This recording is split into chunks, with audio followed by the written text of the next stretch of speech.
directly, but have some realization. If you can't find that, find someone who's heard it and can repeat it, even if they don't understand it, because you just might.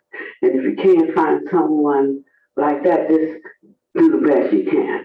And so that's how I'm feeling. That I certainly can say I have heard and I have known some Dharma. Uh, but it is wonderful and fortunate to encounter someone who knows the Dharma truly better than you. And so, as I am studying with my teacher of 15 years, who I very rarely surrendered to because of the things I wanted to do, but there's a time you come to the end of your own doing. What a wonderful place to be in.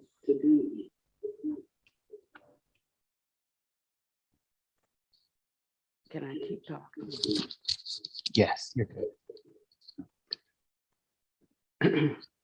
And one thing I have learned is that although he's very verbose, he can talk a long time. He thinks I can talk a long time. He can talk a very long time. He might repeat what he says 50 times, but that's so that it's very hard for you to forget it when you leave him. He said it in so many ways, so many times that it just keeps reverberating in your head. And just when you're getting ready to touch that second piece of chocolate cake and you're a diabetic, that reminder like crops right up. Just when you're getting ready to do that thing you know you shouldn't do, but you have not developed your resolve enough, because it's not the discipline, it's the resolve. I mean, we have a lot of discipline around the things that we, determine that we're going to do. We just don't have that much resolve around some things. But when that resolve comes, everything shifts for you. And then the way becomes easy and the path becomes clear. So I wanted to talk a little bit today. I had two different Dharma talks. One on the from the Tao Te Ching. That's chapter number 38. And so if you want, you can like Google that and read it. That might be next week, so it might not. But it has a taste and flavor that will help you make some decisions about today's Dharma talk on permanence. And so, are there any announcements? Because when we end today, we're going to end with a song, and I don't want to break that flow or leave anything to be said after. Okay, thank you.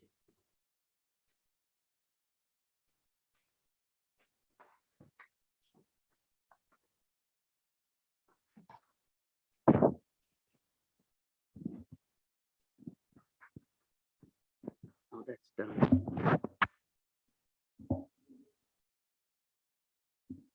Good afternoon, Sangha. If you are here, please silence your phones, and if you are at home, please mute your microphone. The Novena prayers for September did occur September 9th. Please like, follow, and share Heartwood and Thrifty Treasures on all social media to help spread the Dharma and further Heartwood's mission. If you wish to donate to Heartwood, you can do so by visiting the Heartwood website and clicking the donate button. You can also support us through Amazon via our wish list or choosing Heartwood or Amazon Smile. Thank you and have a beautiful day.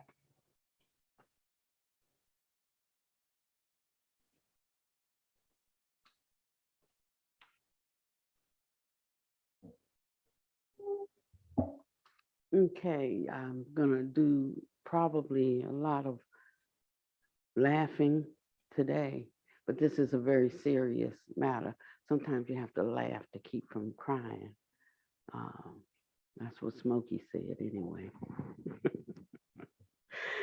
Today I'm going to talk about a fundamental problem that we have as living beings, and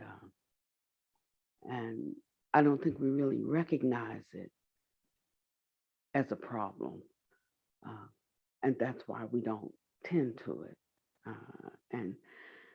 And this problem is that we as human beings must die.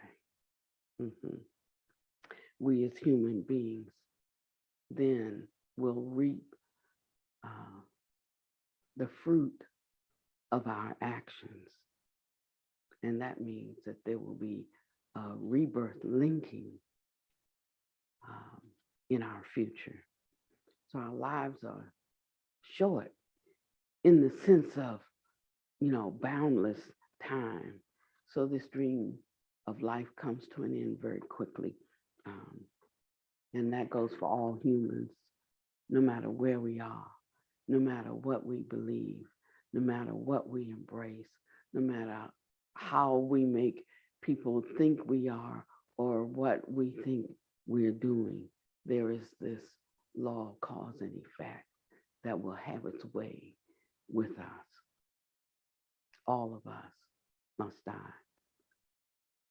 There's only one kind of person that does not die, and that's the person who's liberated from the cycle of birth and death, so that death is just like dropping off his clothes.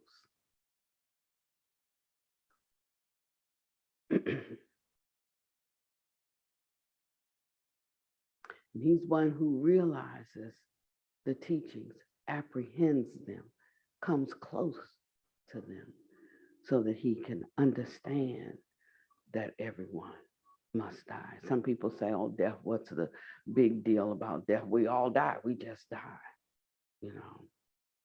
But this kind of talk is like a slip of the tongue until that moment starts approaching for us. And if we fail to reap good benefits, I'll call it, with the law of cause and effect, then we will be doomed to re-enter in the six realms of central existence. So Panya Deep and I have been we were watching the news yesterday, almost all day, as there was a commemoration of the lives that were lost and those who worked tirelessly to save living beings during 9/11. There was not a discussion of why there was a 9/11. However, so one man's terrorist is another's freedom fighter. I know you don't want to hear it, and you don't want to hear it right now around 9/11, but it's still the truth. And if we don't look and see causality, then we will never learn from our mistakes, and we'll repeat them again and again, and we'll have 20-year wars. There's no way that one can shoot off death and destruction and the claiming of other people's countries and culture, that does not turn back on us. Of course, I think that lesson is kind of lost on Americans. I mean, we just walk in a store and shoot you because you asked somebody to put on a mask today. If you don't think that some of these things are related, then you are asleep.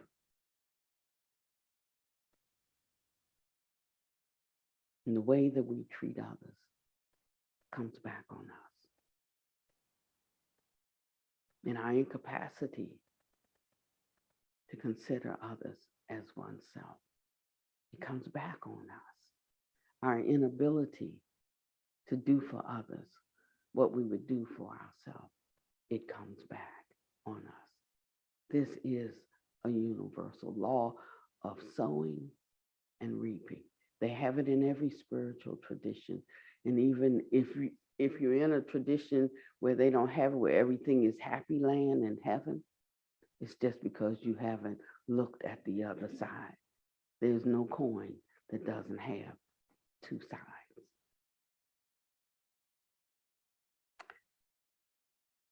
And so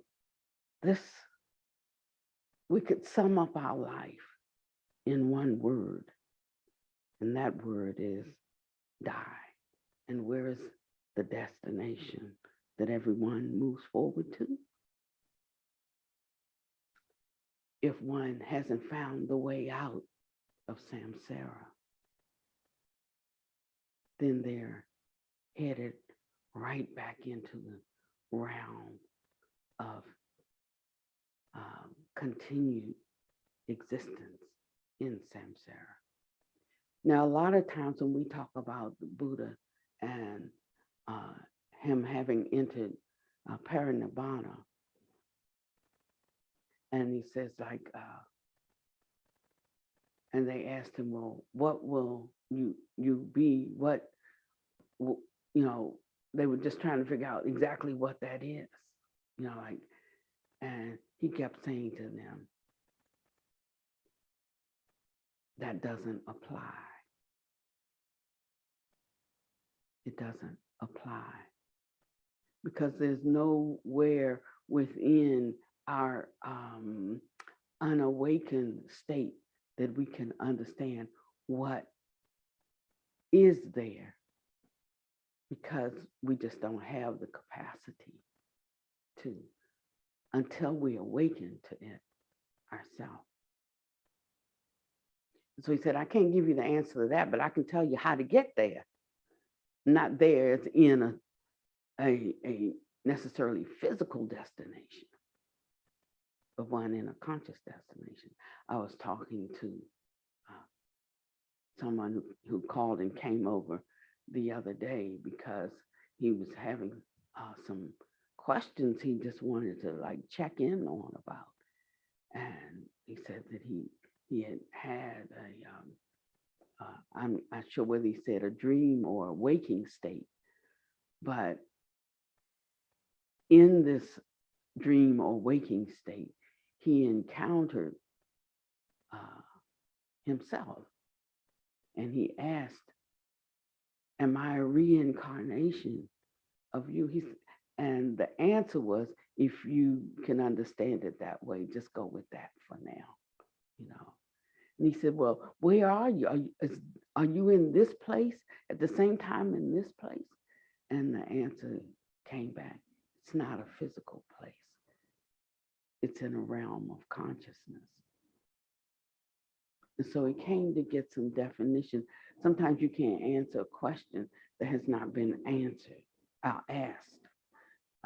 And a lot of times we just ask a question that pops into our head without any need for the answer, because we can't handle the answer. So that's why the Buddha said every question should not be answered. But one can know the timing for answering a question when the right timing is when a person is intent on hearing the answer and being willing to sit with that answer until they penetrate it. To speak prematurely is to waste the speaker's time and the questioner's time. It actually could cause us to go to retrograde, to lose some ground, because there's an answer given out of season. And sometimes when the answer is given out of season, we misunderstand it, and there's a misapplication of the answer. So one person is speaking one thing, the other is hearing another thing.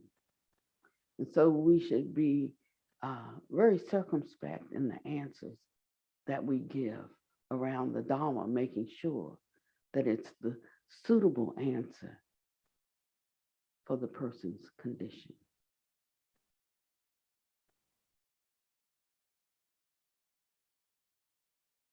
And the more we grow and develop in the Dharma, this becomes more important. It becomes more important because along with our growth and development come certain abilities, or I would say certain strengths. I would say certain powers, but that might flip somebody out. I'll just say certain strengths. It's like a person who is very concentrated. You know, he can be a good person, he can be a bad person, he can be knowledgeable, or he can be a fool. But if he applies concentration towards something that he imagines, he becomes very powerful, powerful enough to persuade others that whatever he's saying is right, is correct, should be defended. And that's why we have some of the insanity that we have today, not because a person was so good or not that he was so expert, but did have the determination and the capacity to put a lot of concentration into the imagination that rose up in him or her. And I know today, we know some people like that, very influential, very powerful, terribly wrong in their concepts and their understandings, but so much force, so much energy, so much power, so much influence comes out of them that they have many, many followers. As a matter of fact, they say there's way more going the way of perdition than those that are going the way of goodness. There's another saying that the reason why there is so much wickedness in the world is because bad folks believe in the power of their badness more than good folks believe in the power of goodness. So getting back to this transformation that we all have to undergo in accordance with our thoughts and our speech and our deeds, we must know that it should take a lot of consideration from us before we execute anything. And while we are executing anything, and when we have completed the execution of anything, and if we will like judge ourselves, judging means look at, consider, ponder, have I spoken the words, thought the thoughts, or done the deeds of a Buddha, how a Buddha would think, or how I think a Buddha would think. And if I find any difference, then I should make a change. If I really believe in what I say I believe in. Now, like if I'm just going around spouting empty theories and forgetting that every second I am headed towards death, every moment is one less moment I have to live. Every year, even though year after year after year after year, I will put all kinds of toil, all kinds of effort, all kinds of focus into things that I want to do in this life, as fleeting as it is. And that which is at the crux of what it all means, I give very little time. Or I say, not now, maybe later. Not this year, next year. not next year because it's something I want to do, and that's going to take 5 years. After 5 years, I'll get, not then when I'm old and decrepit, there's nothing else to do. Now maybe I'll focus on it, but then we can't even remember what we did yesterday, much less reflect upon it, because the body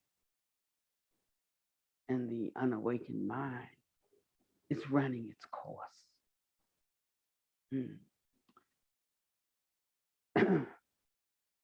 And we can see it everywhere. Not only must all living beings die, but all inanimate objects also perish.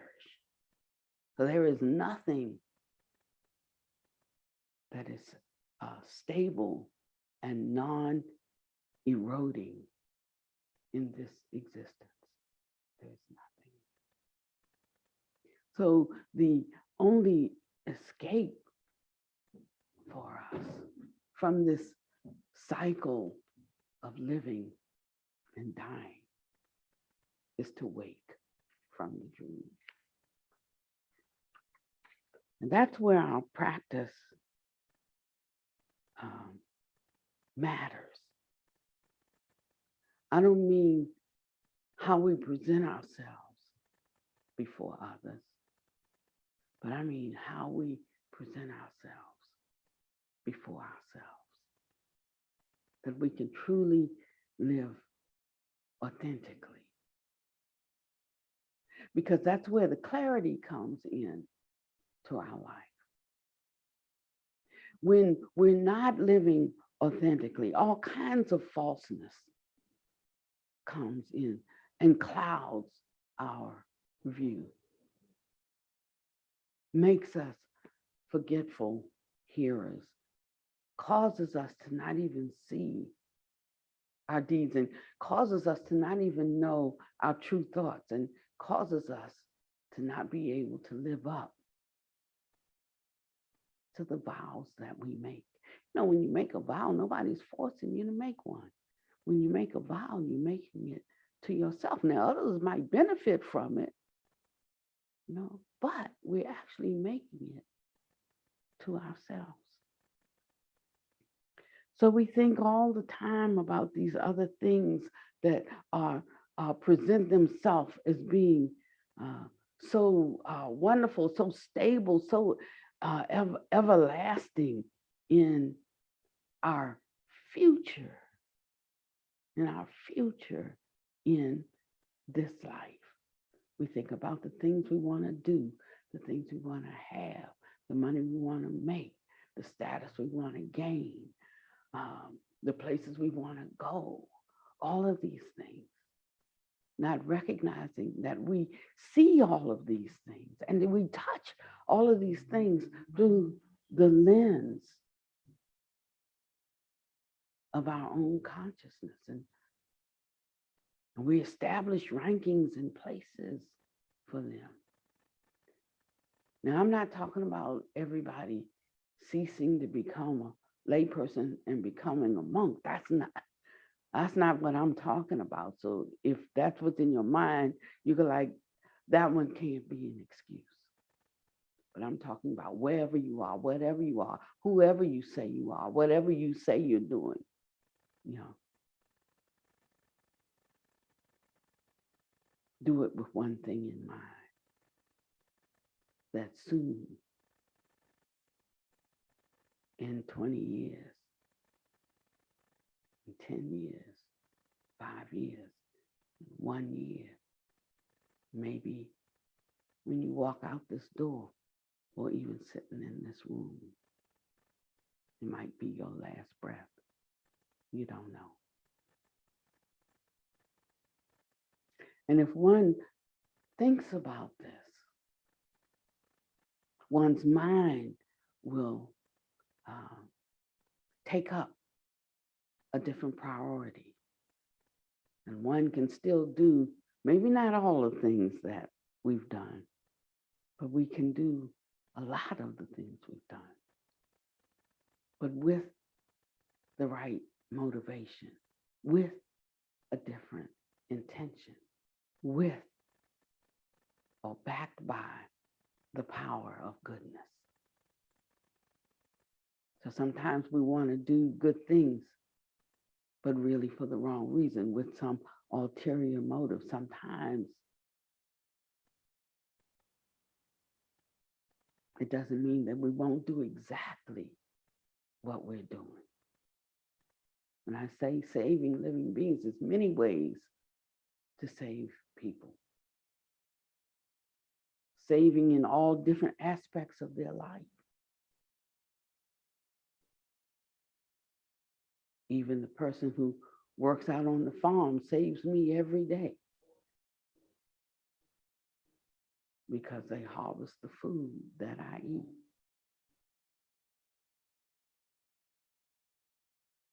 I was fussing because the electricity went off last week.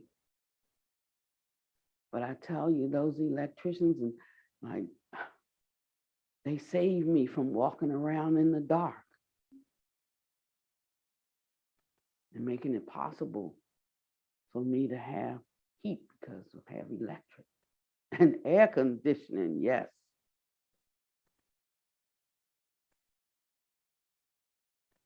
So I'm not denigrating what's necessary for us to have comfort in our life. We were watching the stories of the firefighters at 9/11 and those who gave their lives. A noble endeavor.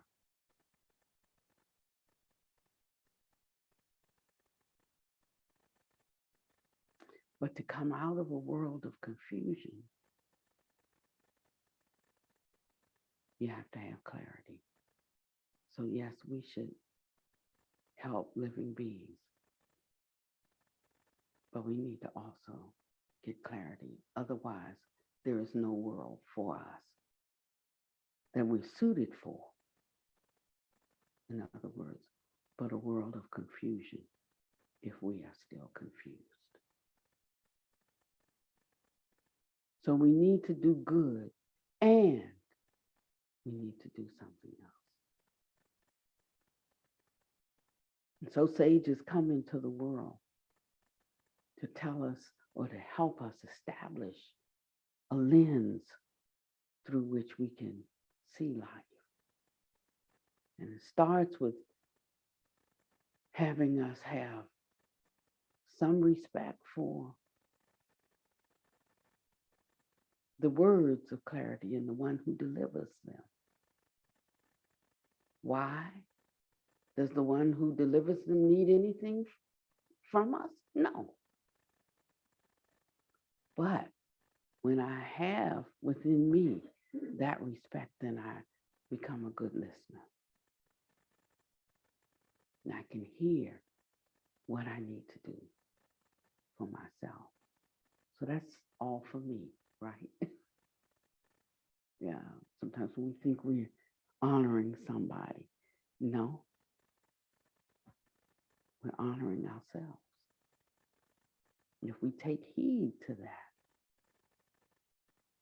then we gain some clarity and some joy and some peace in our lives. But more than that, we stop harming other people. And some of it we reap in this life. We get along better with each other. You know, we don't always have a headache. And I'm talking to myself because somebody came in the store yesterday and didn't want to put a mask on. And, or they came in with she was a much older lady, so I guess her grandchild. And said he was under 12, so he didn't have to wear a mask. In the store he does. You know. And she said, no, it's the law. I said, it's not the law in this store. And she got upset. And I said, I'm just trying to protect everybody. Not just me, but everybody else who walks in here. And she went on a rant, snatched off the mask because we have them at the door that you can just take and put on, threw it down on the ground. And I can tell you, I said something. I didn't say a lot, but I felt something else. And I thought a lot. But the minute I did, it was right there. Maybe tomorrow, I'll check myself when the thought is arising. But I let that one arise and sit there for a minute. And then I felt chagrin. I felt shame. I really did. Not because I said so much to her, but because I thought a lot.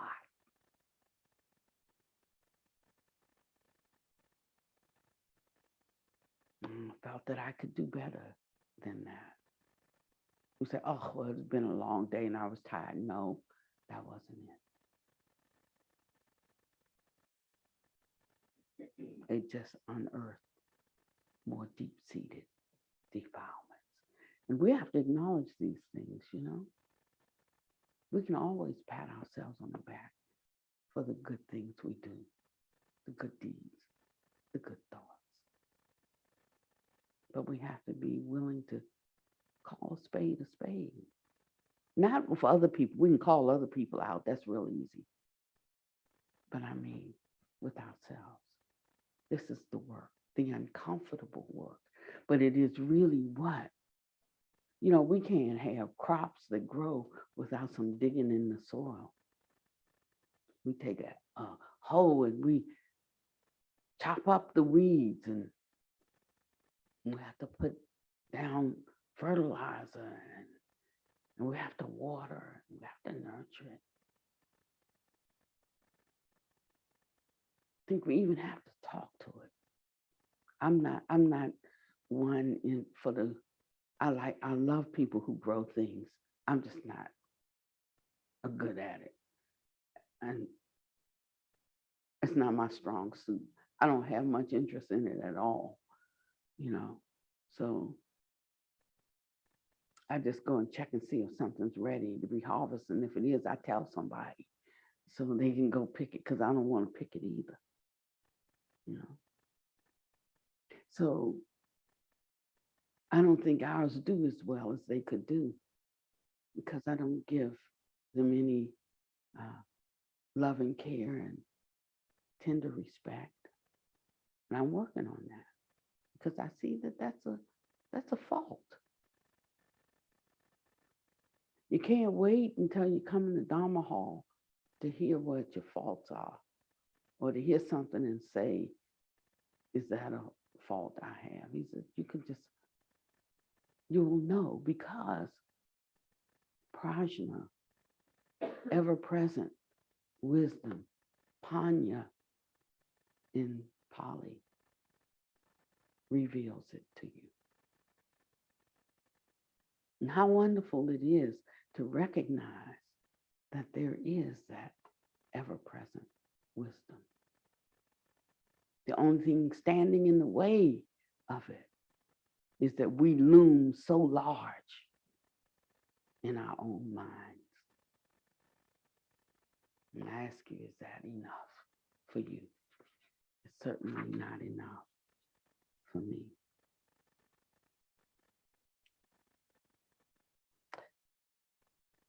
I read in one of Buddha Master's teachings that he said you could think of life like being on, he called it the flat escalator, but it's like when you're in the airport. What is it called? What is it? Yeah, the people. Yeah, the people mover. You know, I always look for them when I'm in the airports. Airports are bigger. I'm older. It's like, and I'm frustrated when there isn't one I can get on, you know. But I always go to them. And then some people will walk right beside me, and they're walking. I'm like, why in the world are they putting forth all that effort when all they have to do is get on this glider and it'll take you there. But he said life is like that glider moving towards death. And the voice of the sage says, turn around and put forth 2 steps for every movement of the glider. That's the only way you're going to outpace death. Now, I'm not talking about, well, I am talking about physical death. The only way that you're going to outpace it doesn't mean that you won't die. But if you walk fast enough in the opposite direction of that people mover, you could actually get off. And when you get off, it doesn't mean that you no longer exist. It means you're just not on that has its particular destination. If the Buddha had meant that there was just the extinguishment, the going out, and that there wasn't something else, then that would have been nihilism. He said, that's not what I teach. And what would be the point? Think about it. So there is something else. And we may not realize that we want it, although every minute of the day, we're doing whatever we can to make ourselves happy.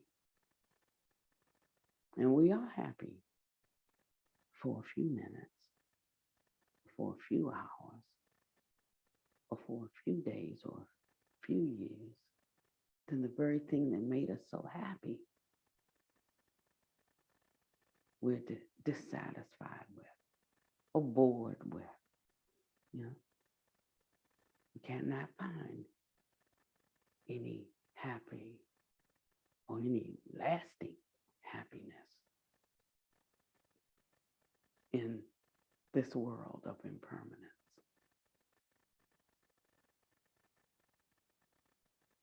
So don't let your whole life pass you by.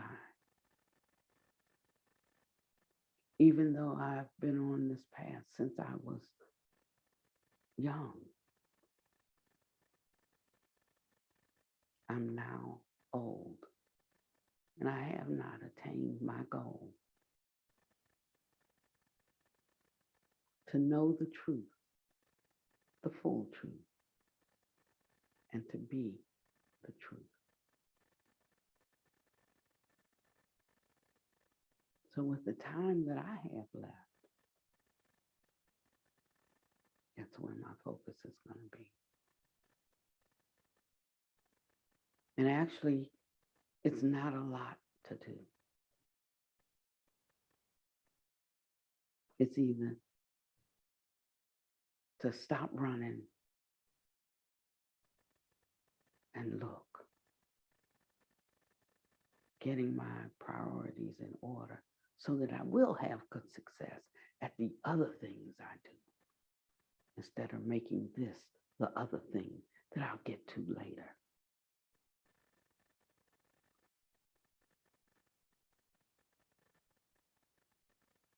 Or it will be to recognize that I'm on that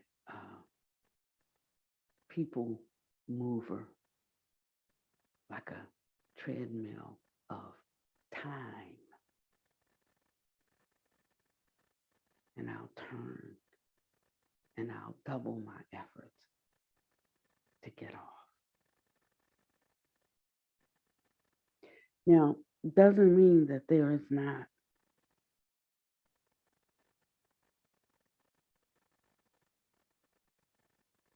some other type of existence. Because if there is the impermanent, then there's also the what? Yeah. but you won't find that in this world. And so, actually, I appreciate your practice, because I didn't have to. No, I have a great respect for comedians, because they can talk up to us about some very serious matters. They can point out our faults, and we'll be laughing and saying, yeah, that's me, or that's you, you know? And they can help us to really look at it. Now, when the laughter's over, I don't know if we keep looking at it, but at least for a minute, we see, we see ourselves. And when we do, we're not like that hard on ourselves. We're like, dang, that's me. I need to work on that. And then maybe we go away and we forget about it. But for a minute, without judgment, just clear seeing, we saw ourselves. And they have a way that they can present it that we're not even mad with them. We said, you're right. They present things and can say things to us that not everybody can say. But they have found that way, sometimes that golden, even if sometimes it's a little bit irreverent, way of speaking, so that they can bring something to the forefront that needs to be brought to the forefront.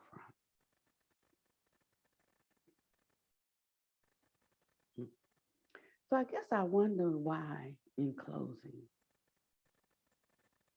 even though we clearly see impermanence,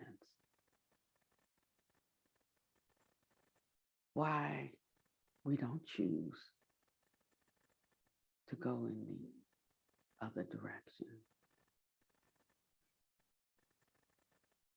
Why? Because we're drunk in the illusion of life. I will die, but it won't be today.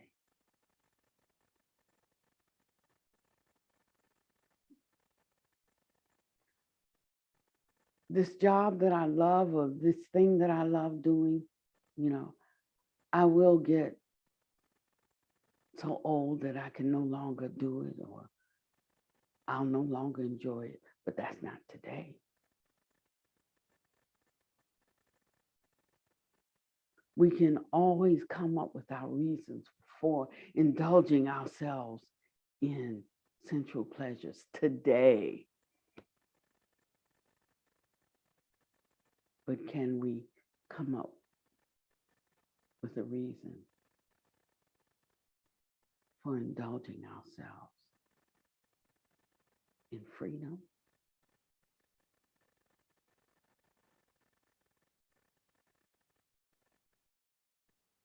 So as time goes on, we become decrepit, muddle-headed, lose our memory. What we would do, we no longer have the energy to do. And then we say, oh, I wish I had done more when I was younger. But too late. And so I hope you don't take this, I hope this talk was not a downer for you,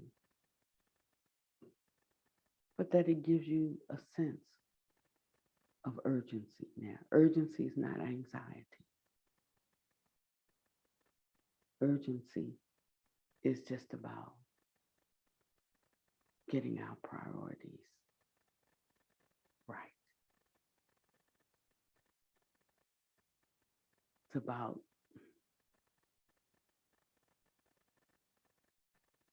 becoming clear about who we want to be.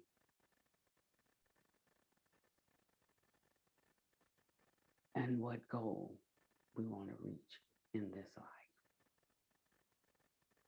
All of us don't have the same one. As much as we might want someone else to. Every one of us has our own journey.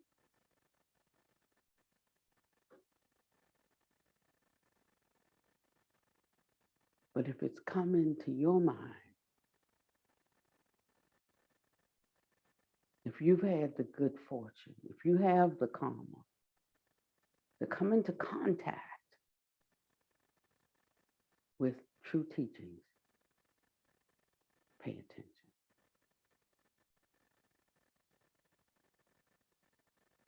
Because you're being given or pointed to, directed towards the exit ramp. What a wonderful thing that is. We all know how it feels when we come out of any kind of bondage, when we come out of any kind of delusion, when we abandon the ways that make us feel bad, either when we're doing it or after we've done it.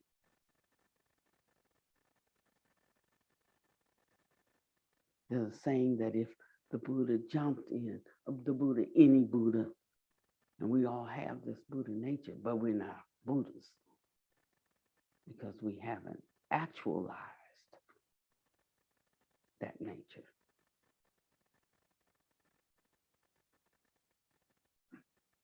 So I read this book that said we're all Buddhas, and it's a best-selling book. But that's not true. A Buddha is as a Buddha does. That's another feel good, I'm okay, you're okay book. The good thing about all of this, when one is willing to reflect upon everything that they do in the course of the day, several times a day, then one becomes clear as to what kind of person they are.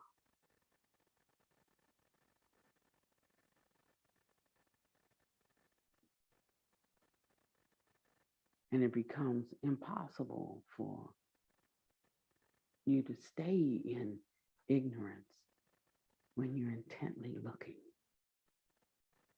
like that. And after a while, what correct or rectifying actions you take, you won't have to, because you can stop yourself right at that moment before you go in that direction. And you can just easily vector off into what is the wholesome direction, because it's constantly in your mind, as opposed to what might be constantly in your mind without such reflection. And then one starts to have confidence in the path. It's called the way. And another place in the Majjhima Nikaya calls it the way leading upward. Upward, we don't have to say leading upward towards like the heavens, but towards you being the highest and the brightest human being you can be. And others will see our light. It's the brightness of contentment, of kindness. I mean, real kindness, not fake kindness, not the sweet smile, but real kindness.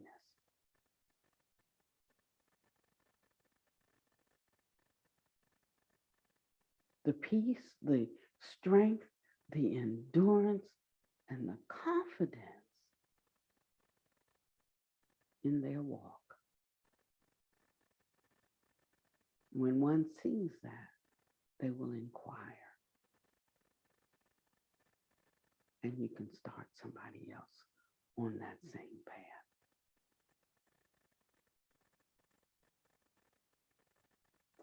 And in time, you won't even be,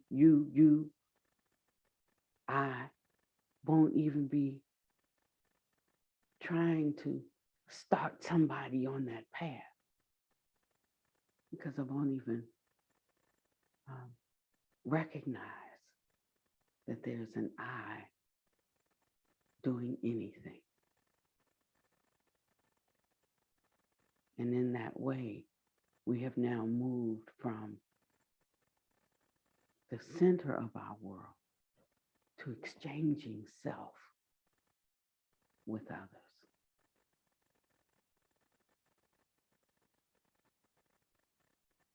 And then you'll have more confidence in the Dharma that's in you, in the prajna that's in you, in the wisdom and the truth that's in you. And you won't worry about things. And you won't be concerned when the winds of this life blow, because that's what they do. The question is, what will you do? There will only be these winds of praise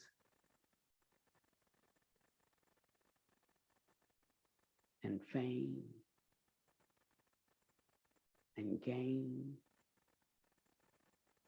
and pleasure, or shame and blame, loss.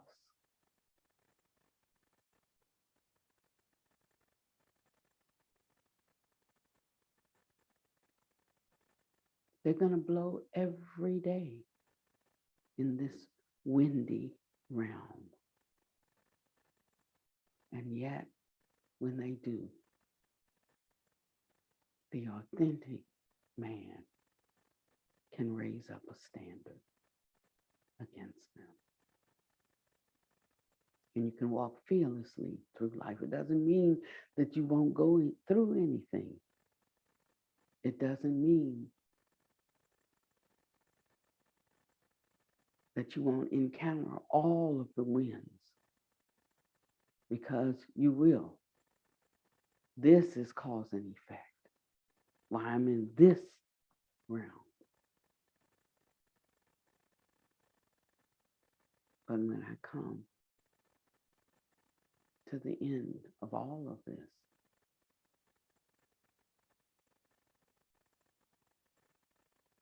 when I turn from being guided by anything outside of myself,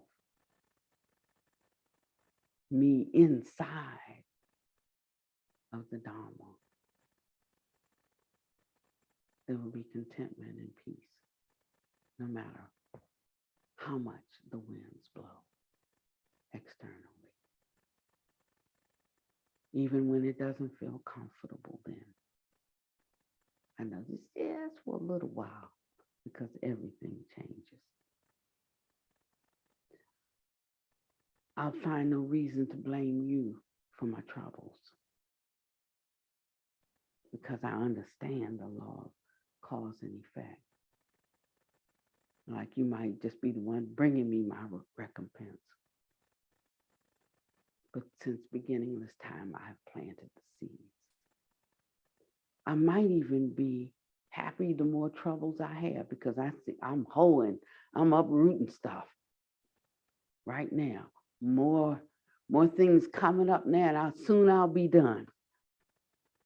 Actually, that's the way I look at it. I mean, there was a time I could do some things, and it'd be a long time, if ever, that you found out about it.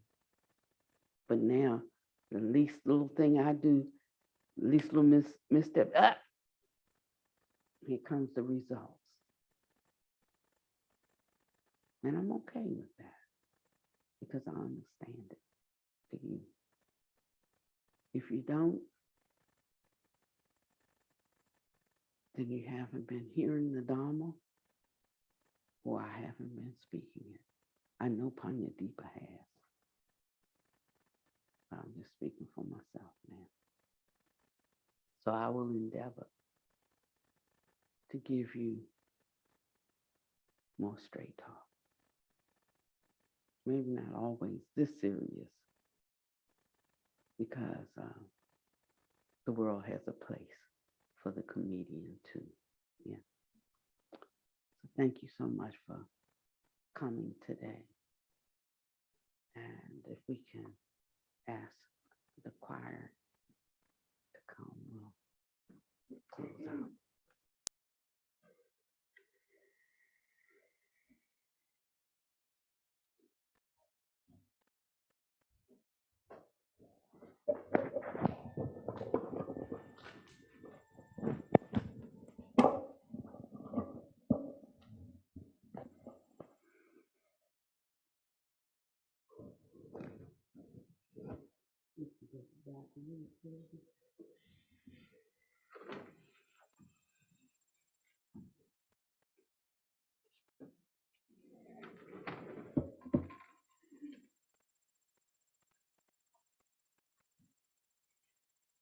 We're just trying to get our feet from y'all.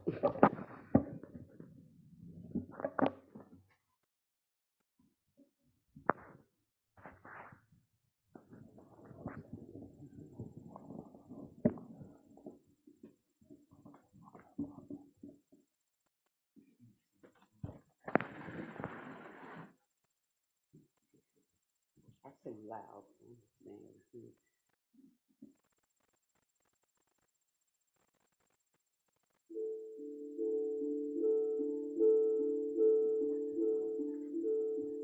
There's a reason behind your birth. It's not by chance. Not by chance. You're here on earth. You're here on earth. Who you are. Who you are is how you have been. The law of karma tirelessly spins.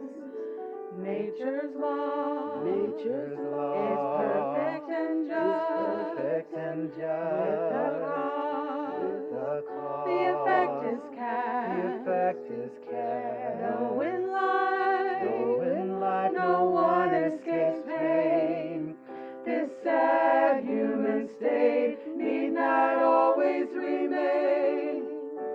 Break free from this cycle that binds. Leave your earthly selfish concerns behind. Be a Buddha in your thoughts, deeds, and ways, and surely you'll be in Pure Land one day. Look inside your heart, and you will find A nature that is pure and kind. Let your heart be noble and true. Let your mind be calm and stable too. Break free from this cycle that binds. Leave your earthly selfish concerns behind. Be a Buddha in your thoughts, deeds, and ways, and surely you'll be in Pure Land one day. Break free from this cycle that binds. Leave your earthly selfish concerns behind. Be a Buddha in your thoughts, deeds, and ways, and surely you'll be in Pure Land one day. And surely you'll be in Pure Land one day.